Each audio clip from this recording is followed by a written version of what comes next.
Почитувани новинари, денови објавивме низ за афери и матни сделки направени во времето на Социјалдемократскиот сојуз. Оваа партија никако да излезе со било каков демант, ниту одговор. Не демантираа, ниту пак ја отфрлија вината. Се обидела да дефокусираат, со што уште еднаш само потврдија дека не се чисти. Денес отвараме уште една скандалозна афера на Социјалдемократскиот сојуз од 2004 година, во времето кога премиер беше Бранко Црвенковски, а министер за одбрана господинот Владо Бучковски. Според нашите сознанија, во 2004 година во Министерството за одбрана се извршени повеќе градежни зафати преку исклучително сомнителни и нетранспарентни постапки. Министерството понуди и побарува исклучува од 3 фирми. И нормално, потоа, како понудувачи се појавуваат истите 3 фирми, фирми без особен бонитет и без особен имидж во јавноста. Станува збор за фирмите Вилградба, Иднина инженеринг и Криптон, кои ги добиваат градежните работи во ова министерство. Според наши информации, за само 10 градежни зафати во 2004 година, Министерството за одбрана префрлило на овие 3 фирми околу 100 милиони денари во една исклучително сомнителна постапка. 100 милиони денари пари на граѓаните кои завршиле во тесен круг. 100 милиони денари кои биле дадени под сомнителни процедури и постапки. Поради тоа што станува збор за година во која под раководство на Бранко Црвенковски и Владо Бучковски, Министерството за одбрана го тресеа повеќе афери, го повикуваме Социјалдемократскиот сојуз да одговори. Зошто Министерството во тоа време барало понуди само од овие 3 фирми, чии собственици се роднински поврзани? Дали во Македонија нема други фирми кои вршат градежни работи, па мора само овие 3 фирми да работат за одбраната? Дали некој од врвот на СДСМ е близок роднина или пријател со собствениците на овие фирми?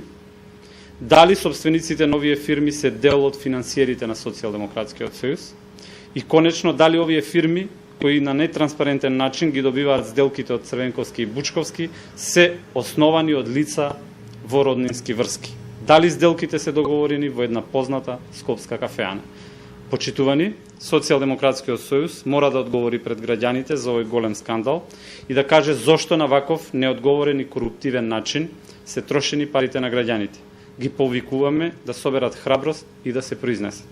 Во спротивно, Социјалдемократскиот сојуз само уште еднаш ќе го потврди пред македонската јавност нивниот начин на работа базиран на афери, матни сделки и корупција.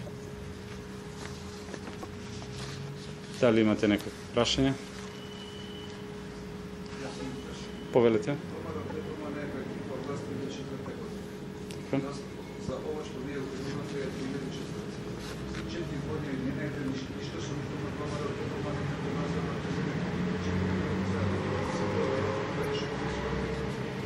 Секако за се што сме успеале да откриеме, ќе бидат преземани конкретни чекори.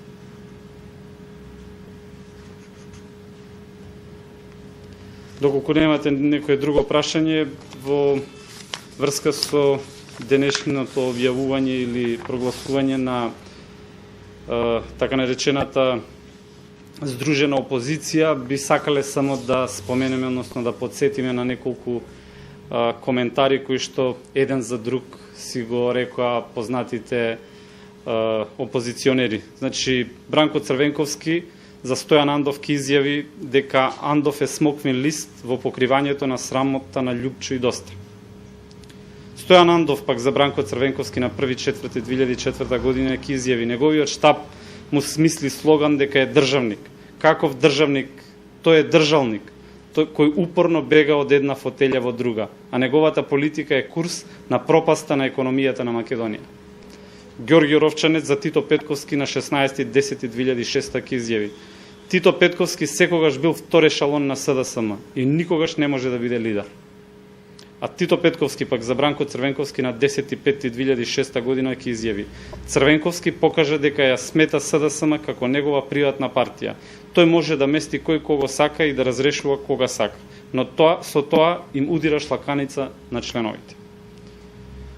Тоа е само колку за подсетување што еден за друг мислат познатите опозиционери. Ви благодарам.